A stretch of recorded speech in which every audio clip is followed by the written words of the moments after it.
So yan po mga kasaka, dahil tayo po ay mahilig sa mixing, tayo po ay mahilig sa paghalo ng iba't ibang gamot or lason, narito po ang Tri-Pack Triple Power Yield Booster na produkto po ng SRTech Corporation. Dahil po ito ay Tri-Pack, ibig sabihin hindi lang isa, hindi lang dalawa, kundi ito po ay tatlo na gamot na pinagsama-sama para sa atin pong mga halaman.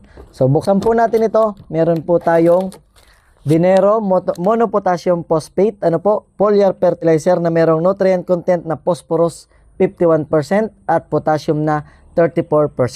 At meron na rin po itong fungicide.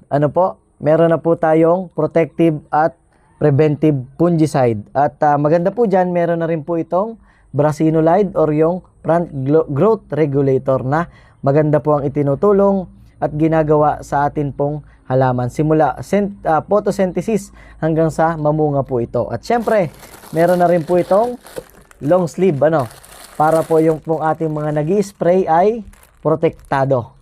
So ito po, Tri-Pack Triple Power na produkto po ng SRTech Corporation. So punta na po sa mga suking agricultural supply at itanong nyo po kung meron sila nito.